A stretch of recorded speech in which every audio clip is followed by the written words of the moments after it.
the reason he closes the show in scintillating fashion.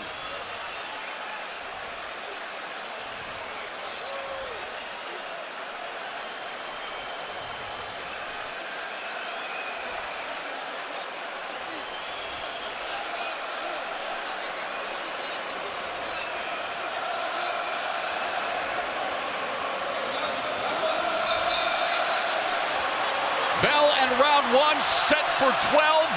Happy to be a part of this co-production with our friends at Sky Sports. Carlos Takam, the challenger, black with silver. Joshua, the champion, in his colored trunks of white with green trim.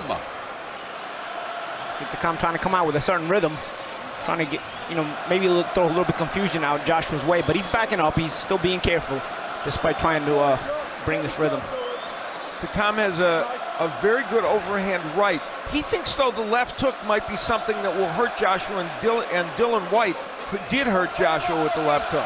Takam, as rugged as the Welsh coastline, enters boxing's version of the upside down on just 12 days' notice, and he hopes to turn the rejuvenated heavyweight division upside down tonight. What he's trying to do with this movement, his head movement and rhythm, it'll keep Joshua from landing cleanly, but he's gonna have to flow some offense out of that movement, otherwise Joshua will start to hone in on the trajectory. Both of these pugilists have recorded 5 first-round knockouts. Don't overreach, Joshua. I'd like to also see Joshua cut off the ring a little bit. So far, Takam has kind of been circling it all the way to his left, moving a little bit to the right. But you start cutting off the ring, you start to apply that mental pressure there. Joshua and Takam before the storm as we reach the midpoint of this first frame, and definitely a feeling out process as Joshua looks to go to the body. Joshua told us that I need to plant my feet against him. And to do that, of course, he's going to have to get Takam to stop moving. Takam showing us a lot of movement in round one. Another thing he's going to do is make sure he doesn't smother himself. You plant your feet on Takam, he has a way of getting inside your chest. And, as a shorter man, when you're the taller man, it's hard to kind of leverage those shots when he's inside like that. Under a minute left in the first round. It's Takam's 3rd fight of the year. He's recorded back-to-back knockouts since losing that hard-fought battle with Joseph Parker, who is now another heavyweight belt holder.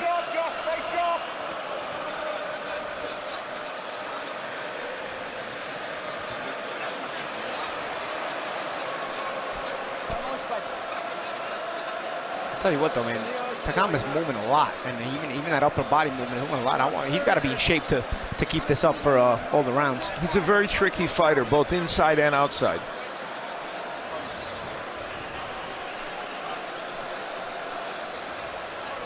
Final 15 seconds, a cautious opening round here. Again, Joshua was preparing for Kubrat Pulev. Yeah, takes on Carlos Takam on short notice. Very different style from Pulev.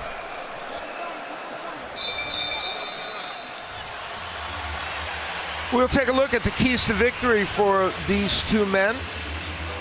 And we'll begin with Anthony Joshua. He's much bigger, clearly. He wants to be physical if he can get Takam to slow down. The body punching, very important for Joshua. He can hurt you badly downstairs. He has one of the best uppercuts in boxing, and Joseph Parker was able to land that punch very effectively against Takam. As for Carlos Takam, changed geography. We've seen one part of the geography, him on the outside. He also wants to get on the inside, past the jab where he can work. Got to keep his hands up. He tends to lower them sometimes. One mistake against Joshua means the end of the fight. The overhand right is a big punch for him. I think if he gets a little bit on the inside, he can land that punch.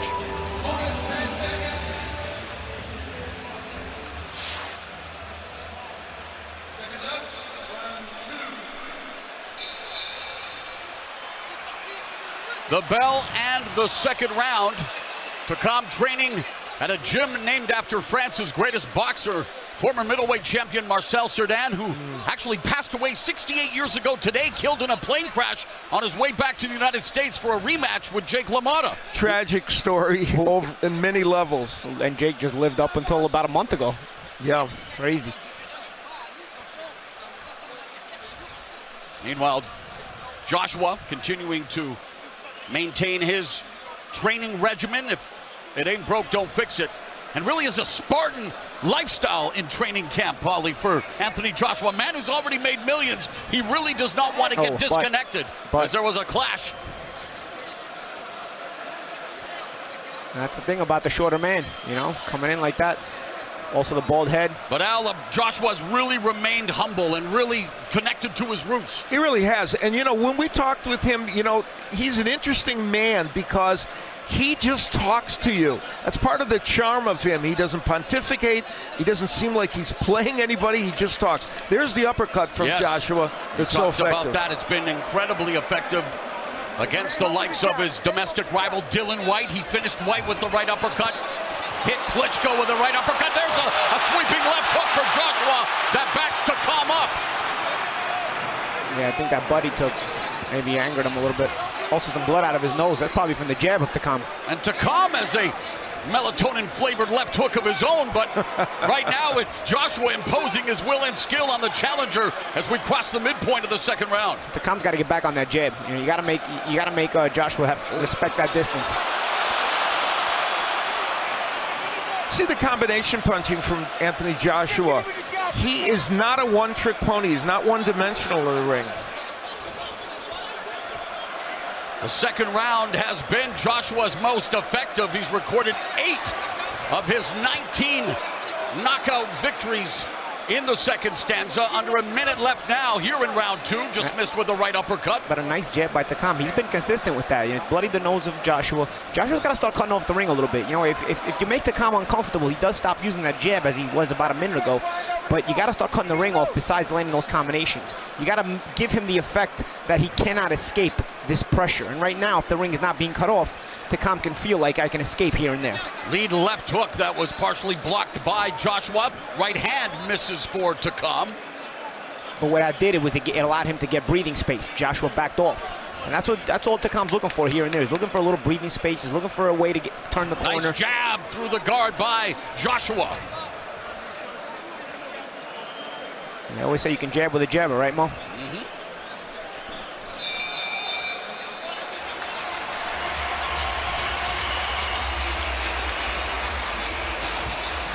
There was a moment that could have been dangerous on many levels, potentially a cut that could have impacted his fight there. Oh, Takam coming in and his head blasted the face of Joshua. And that, he led with that head very strongly. And that could have busted the nose of Joshua there instead of the jab. We see the pain there. And then later on in the round, on the inside, the left hook of Joshua. Joshua's a big, tall man, but he can work on the inside like that.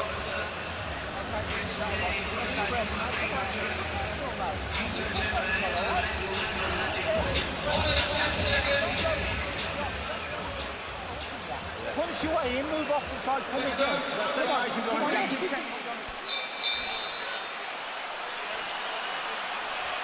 Third round underway. Scheduled for 12.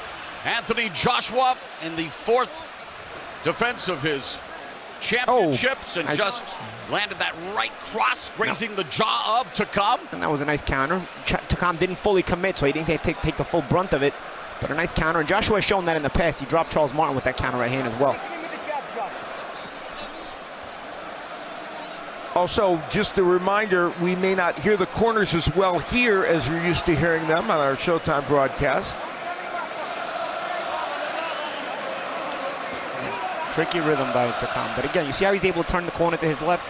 Joshua's got to do a little bit better job of cutting that ring off so Takam doesn't get comfortable escaping to that left every time. A measured approach by Joshua, coming in at a career high 254 pounds. He said that he was still growing here, now turning 28 just 13 days ago. He said that he feels he was the fittest he's ever been out.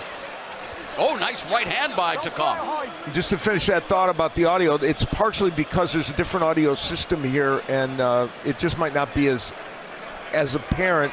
Mike's not quite as loud because the British Boxing Board will not allow microphones.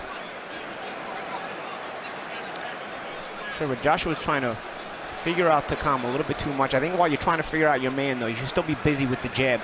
Obviously easier said than done against a tricky guy like Takam. But you see how Joshua kind of posing here. He's looking for just a perfect shot. Maybe just be snapping out the jab. Put Takam in positions where he's uncomfortable. Maybe he'll make the mistake you're looking for anyway. Right hand by Joshua. You see how he looked to measure that? He stuck out his left hand there. He looked to measure it. And snap some of those jabs out like Takam is doing.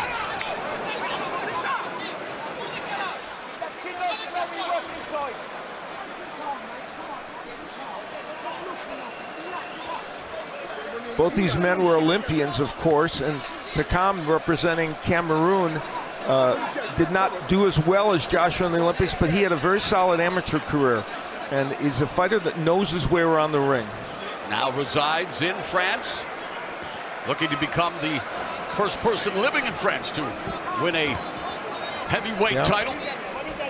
Coming up on the final 30 seconds of the third round, and limited activity. Would like to see an uptick in the offense here with the big boys. And for Joshua, when it comes to defense, Al, over the last 4 fights, his opponents have only landed an average of 7 punches a round. Yeah, it's pretty extraordinary. He has made a lot of progress in that area.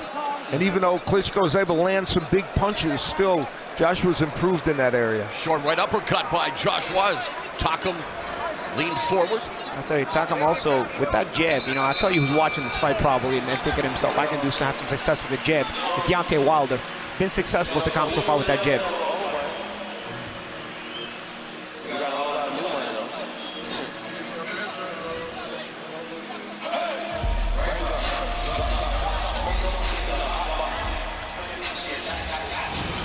Anthony Joshua has started his career with 19 straight knockouts. The man who holds the record to start a heavyweight career, a title record with 32 consecutive knockouts, is none other than Deontay Wilder. He'll be in action 1 week from tonight against the man who, well, the only man to go the distance with him, the man he defeated to become WBC heavyweight champion.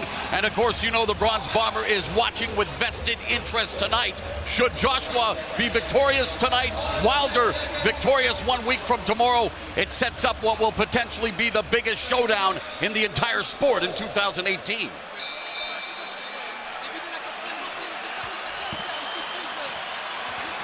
This is round number 4. You know, we talked a little bit about the weight. You know, Anthony Joshua, 254 pounds, the highest he's ever weighed. He said to us he didn't really want to be that heavy. He thought he was going to come in less than the 250 he weighed against Klitschko, which was the heaviest he'd weighed. He thought a lower weight will help him. Question is, will that extra weight bother him as the fight moves on? He thought it hurt him in terms of stamina against Klitschko. Joshua had a 10-week training camp for this fight.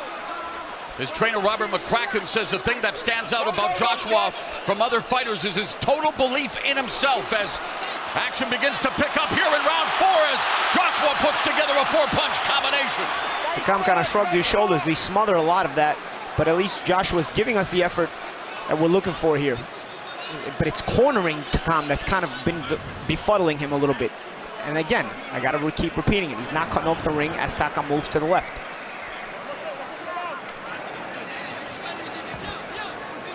Takam will be a lot less comfortable if he doesn't see the opening to escape as often as he does get it. Takam landed a right hand a moment ago, an overhand right. He'd like to repeat that again.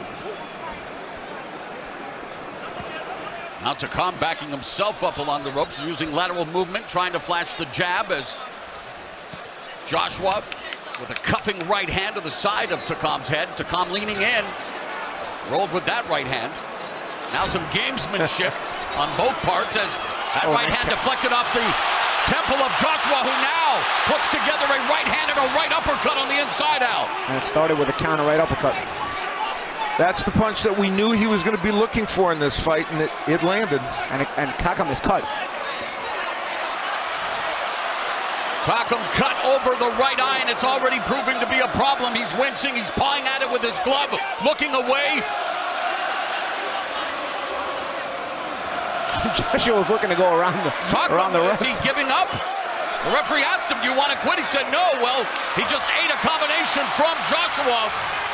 He may have been suggesting there was a clash of heads, which we didn't see. I don't know. I know Josh was pretty tall to be able to get his head down that low. Yeah. I think it was either the counter uppercut or the follow-up uppercut to that counter. Again, Takam leaning in and not throwing much, misses with that right cross. Oh, that right hand! Buckle Takam, the glove touched the canvas, and he goes down for the third time in his career. And the eye is on that side of the hook. He might have not seen that hook coming. He went down twice in his lone knockout loss against Alexander Povetkin.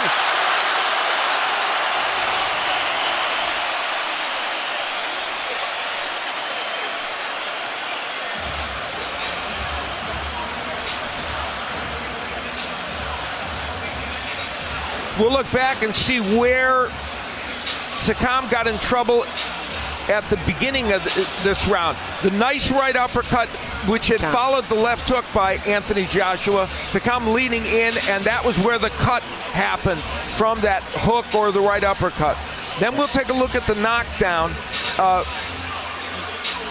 The jab, an effective weapon for him. And you see the fact that that left hook is short and compact.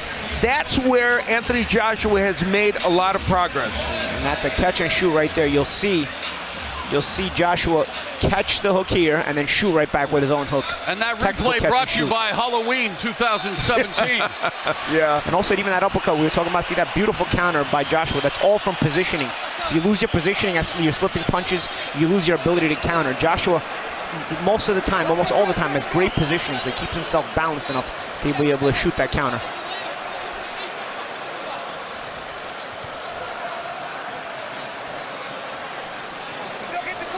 Fifth round underway here in front of an indoor record crowd of 78,000. Nice jab that popped Joshua's head back by Takam. It's really an important moment in this fight. Can Takam survive here? Can he get this into later rounds? Joshua again connects with the left hook, putting together the combinations, missed with that sweeping right hand. I think Takam is trying to come forward a little bit, trying to fight a little bit more than he was earlier. Trying to survive and trying to protect that right eye. No, he's not actually. He was really coming out He's fighting. trying to protect that right eye, Paulie, with the right glove. Here's the thing. He was moving around the ring earlier in the rounds. Now he's come out because he realizes he's on a shortened time frame. Timeout called.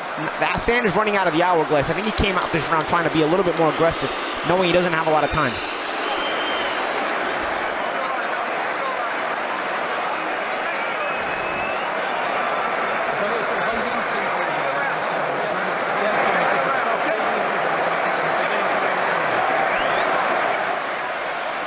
And the doctor will let him continue as they touch gloves and resume. They did a decent job in the corner there to stop that blood flow. We'll see how it gets all around there. Nice jab by Joshua. Stiff jab, popping Takam's head back, and Takam just leading with his head out. Yeah, he's coming in, and Joshua has been very, very precise with his punches. He's not throwing wide punches, he's throwing compact punches, and against a smaller fighter like this, you have to do that. Joshua just missing with the right uppercut and left hook. And the desperate Takam just lunging at Joshua, trying to land that right hand. Takam needs an overhand right or a left hook, something to land to take the pressure off a little bit with Anthony Joshua. Another jab as Takam walking through it and just continues to paw at that right eye. Under a minute left in the fifth. He's more active with power shots, Takam. I don't know how effective they are, but he's trying to throw them, trying to make one last stand. I don't think he's got a lot of time left in this fight. Left hook upstairs by Joshua, just measuring Takam. Lands the right, that one misses, connects with the left hook. But as Takam holds his ground more, he's there as a target more for Joshua's onslaught.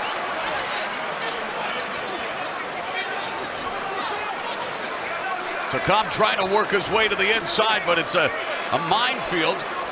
Under 30 seconds left in the fifth frame. I talked at the beginning about changing geography. Takam has not done that effectively. You know, he's either been in punching range or outside, not on the inside where he could at least do some work and smother some of those punches. Joshua smiling, enjoying his handiwork. Just misses good. Head movement by Takam, missing the right and left from Joshua, coming back with his best combination.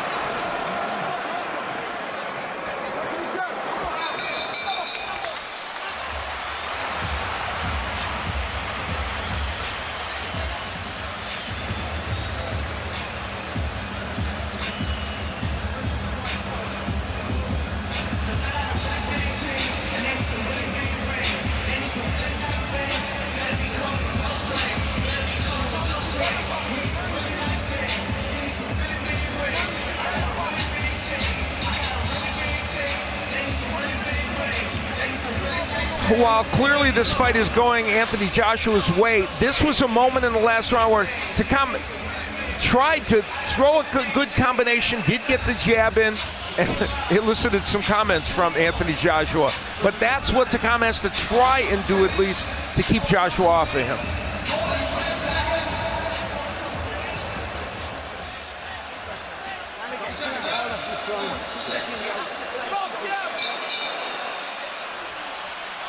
This is the 6th round, scheduled for 12. Anthony Joshua's 4th title defense. He steamrolled Charles Martin in April of 2016 to become a heavyweight titleist. Proceeded to stop the previously unbeaten Dominic Brazil, Eric Molina, and of course, in his last outing, defeated the legendary Vladimir Klitschko in what is the leading candidate for Fight of the Year. In fact, in Britain, it's already been awarded Fight of the Year, and Anthony Joshua's won Fighter of the Year. And Rob McCracken got Trainer of the Year. Clean sweep. Yeah, exactly. I guess it was in the bag. Yeah. I mean, they still have Hey Bellew 2 coming up. They didn't even give that a chance. The Bellew Hey 2. Being that Tony won the first fight. Joshua working the jab early here in round 6. None other than the Easton Assassin, legendary heavyweight champion Larry Holmes, who was known for his jab, Al, talking about Anthony Joshua, saying he would like to see him use the jab upwards of 30, 40 times around. Yeah, and you know, Anthony Joshua has an excellent jab, and I thought Larry Holmes' comment was apt. Whether he'd use it that much, you know, the prototype of big British heavyweights who are fantastic, Lennox Lewis, used that jab very effectively. Lennox Lewis, the last great British heavyweight. And in fact, he defeated Frank Bruno here in Cardiff. Of course, a big shout out to Frank Bruno for his mental health advocacy. Wish him well in fighting the good fight as Anthony Joshua looking to do the same here in round 6 against challenger Carlos Takam.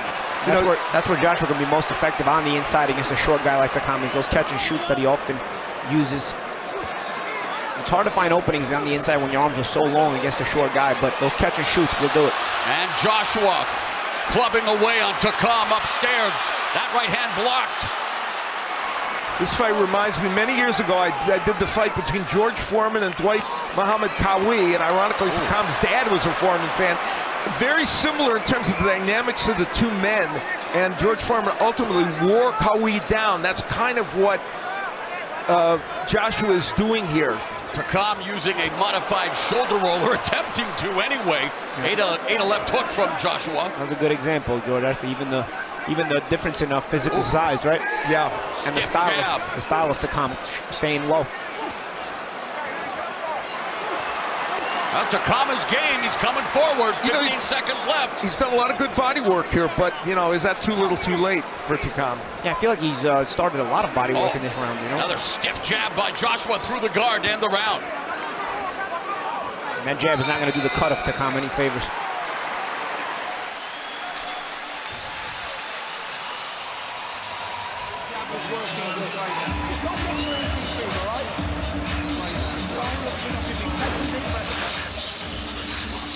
We see the uppercut again from Anthony Joshua. That was a punch we knew coming in was going to be important to him, and it certainly has been thus far. We mentioned Joseph Parker landed a lot against Takam, and Joshua has as well, and it has stunned him. Takam trying to throw that overhand right and countered while he's doing it, so beautiful pretty counter. extraordinary.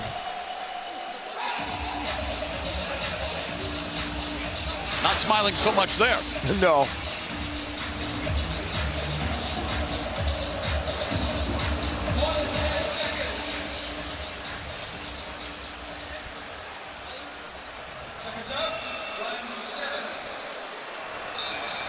Round 7. The heavyweight champ Anthony Joshua hoping to irrigate this contest with sheer force, but he's shown composure. He's been methodical. He's been measured, Paulie. Yeah, he has. You know, he's taking his time against a guy like Takam, and he's opened things up. He scored the knockdown. He got that cut on the sharp counter. He opened up a big cut on Takam. You know, and now I think Takam still hasn't totally lost faith in the ability to try or win, but Joshua's starting to find the target more and more. And you see he's using the jab a lot more, like Al said last round in that Larry Holmes reference. Hard to believe Joshua only has fought up to this fight 55 rounds as a professional, and all that led him to this amazing stage. Oh, there's a right hand by Takam, and that has been his best weapon, if you want to call it that, thus far in this fight. And now in your keys, you talked about him landing that right. Yeah, he's finding a home for it a little bit here, and would hope that, you know, this might be the start of something for him. Now we're heading into rounds that Anthony Joshua normally doesn't go to. Takam has been this distance a number of times, and has been 12 rounds twice. And Anthony Joshua only a couple of times past 7 rounds. And I like how Takam is setting up the right hand. He's throwing the hook right hand, as he got caught with the catch and shoot from Joshua when he used just the left hook on his own. So knowing that Joshua will sometimes come back with his own left hook, he'll come with the left hook and then shoot a right hand on the inside of what might be a Joshua hook. If you're throwing a shot, you can't protect your face, and Takam kind of realizes that, so he'll shoot the right hand sharp right off the left hook. There it is again. We're in the second half of this championship affair. Al, how do you have it on your unofficial scorecard after 6? I think every round has gone for Anthony Joshua, and of course he had a knockdown which created a 10-8 round, so I have him comfortably ahead in this fight. Joshua told us that he would knock out Takam anywhere from round 10 to 12. And he even said he might have to target Takam's body with his shots, as Al Bernstein so eloquently put it in his keys. It's Takam trying to valiantly fight back here with 45 seconds left in the 7th. And what that right hand does, it keeps Joshua's left hand home. If Takam keeps throwing right hands, Joshua can't come with his own left hook. And even with a compromised right eye, Takam proving to be durable as advertised. He really is, and you know, he's done some things offensively in this round. Not enough probably to win it, but enough to keep him in the fight. Joshua finished with the hook there, but he's finishing with less and less hooks as Takam reacts with his own right hand, forcing Joshua to use his left hand to protect instead of throw. Final 10 seconds of the 7th round. Joshua looking for that right uppercut on the inside.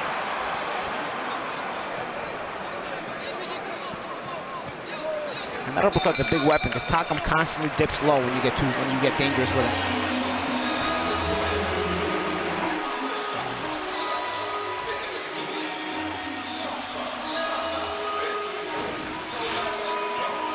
You know, for Carlos Takam, he was able in that round to land some right hands. He did get nailed with some good shots by Anthony Joshua, but the right hand became a very important weapon. Takam with the right, throwing combinations, and this is a point in the fight where he felt, and he mentioned to everyone before the fight, I think I can get some things done in these middle to later rounds.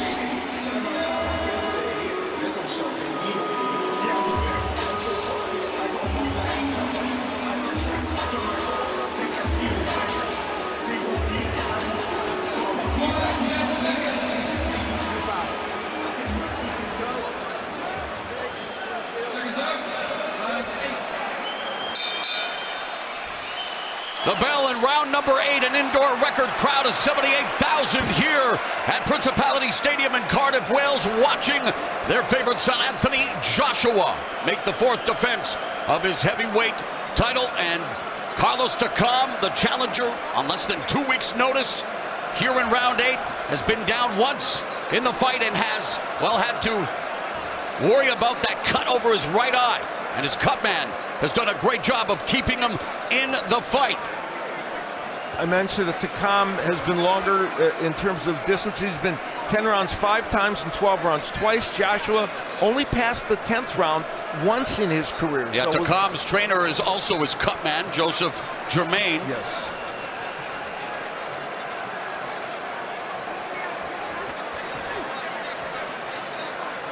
I like how Takam's punching off that rhythm, though. At least, you know, he's keeping Joshua thinking with that rhythm. Joshua can't just get reckless and throw anything. And Takam will shoot a jab here and there. And that's what he needs to do to kind of keep Joshua overthinking at times, and it buys him time. Some tape loose on the glove of Anthony Joshua on the right glove.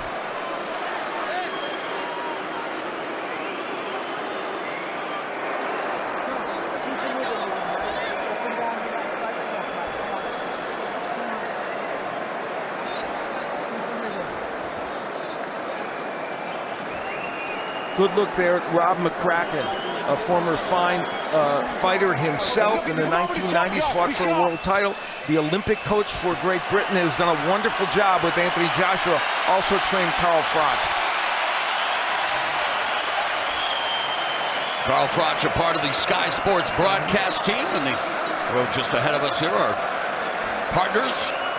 We come to the United Kingdom, and what a year it has been, not only for fights in the UK, but the entire sport of boxing. But man, Anthony Joshua, 2 fights, over 165,000 tickets sold. Yeah, it's been a long time since we saw anything like that, if ever.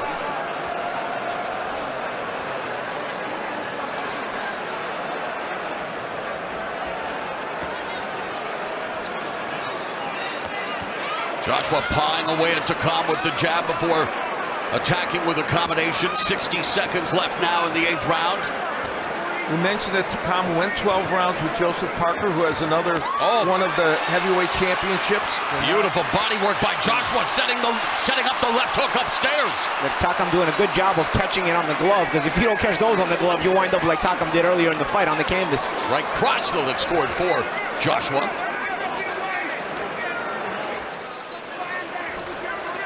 Man, for poor Takam, that right glove's like a windshield wiper, Al. He's trying to keep blood out of both eyes. He's got a lot going on in there. I tell you, he's giving a good effort, though, man. I mean, he's not going to win this fight the way it's going, but I tell you, he's conducting himself with a lot of character, and he's giving Joshua a lot to think about. Every fight is still an experience for Joshua. You know, he didn't have a long amateur career. He's done great throughout his entire career, amateur and pro, but experiences like this, nonetheless, are things he can take home and improve on. The Joshua jab kind of went dormant there for a moment. All right, here's what's coming up on Showtime Sports Tuesday, Halloween night, 9 o'clock. It's another edition of the Emmy Award-winning Inside the NFL. James Brown, Phil Simms, Boomer Esiason, and Ray Lewis will give you the NFL sight, sounds, and spectacle of every game every week. And as we've already talked about, 1 week from tonight, Saturday, November 4th, we're back at Barclays Center for undefeated WBC heavyweight champion Deontay Wilder in a rematch against the man he beat for the title, Berman Stavern. Showbox, the new generation, returns to Showtime Friday, November 10th. In the main event, it's a 10-round featherweight bout, undefeated Luis Rosa against Wandale Evans. And coming in January, undefeated welterweight champion Errol Spence Jr. will make the first defense of his title against former 2-division champ Lamont Peterson.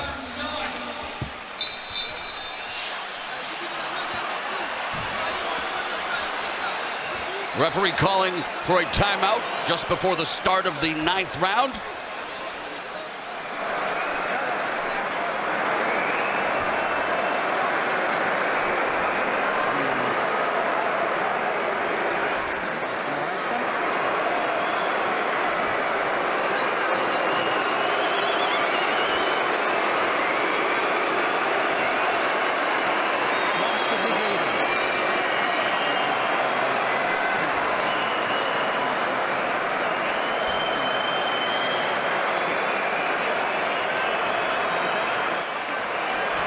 And the doctor will allow Takam to continue. He has been defeated 3 times, but stopped just once, and that was against Alexander Povetkin in what was the 2014 heavyweight scrap of the year out. Yeah, that was a spectacular fight.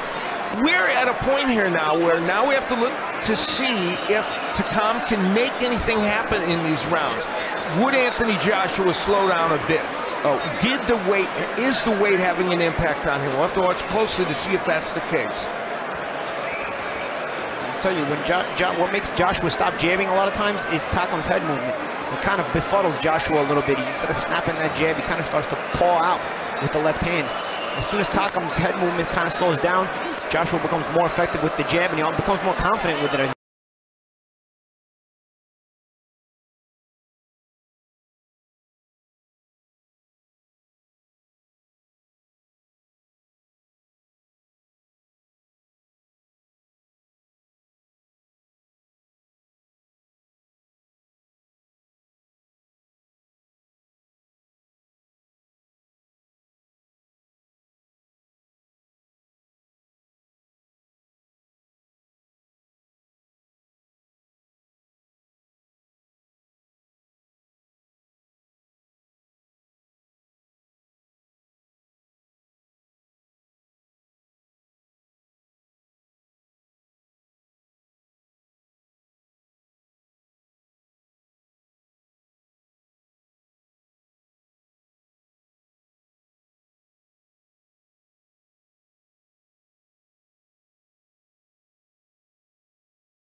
Round 10.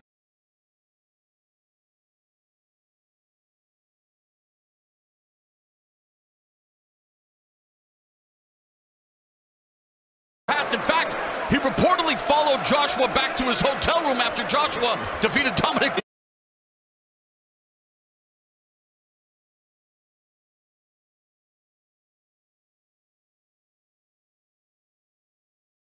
Into this 10th round once before, and we saw in the last round, Takam starting to...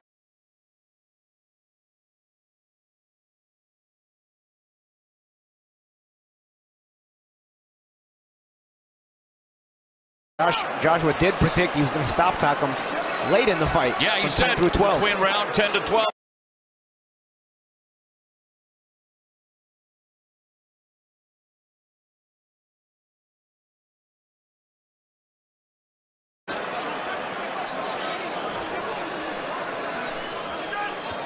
Oh, nice right hand. Against all odds that he's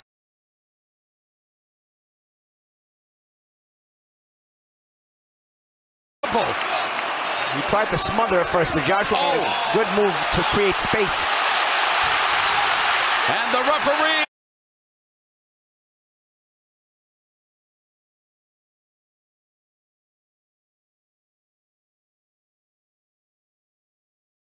Takam like a cork, and despite being abstemious, you know that the AJ Army will be popping bottles all night long.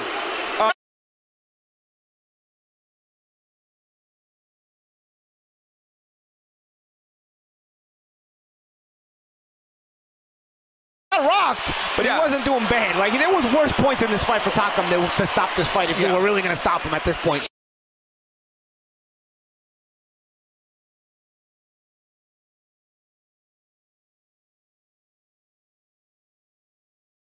Joshua's prediction comes true here in round 10.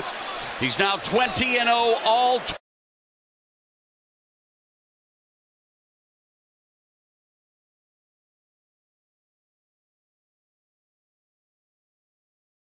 ...2018.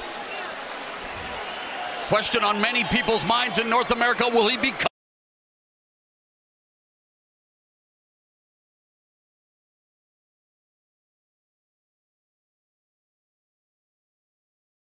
He controlled most of it, maybe lost a couple rounds if that, and showed us, I thought,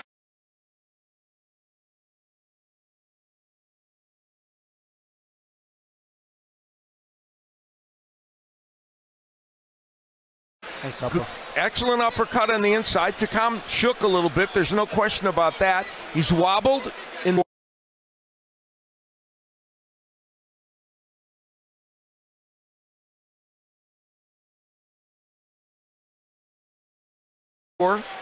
gets hit with another right hand, but clearly he's dodging punches. And he actually hit the last hook because he's in a headlock from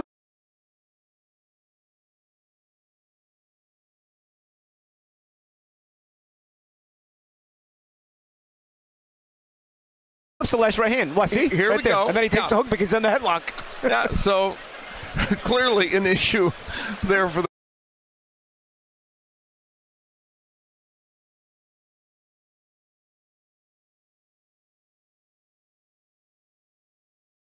him later in the round. Had that all continued,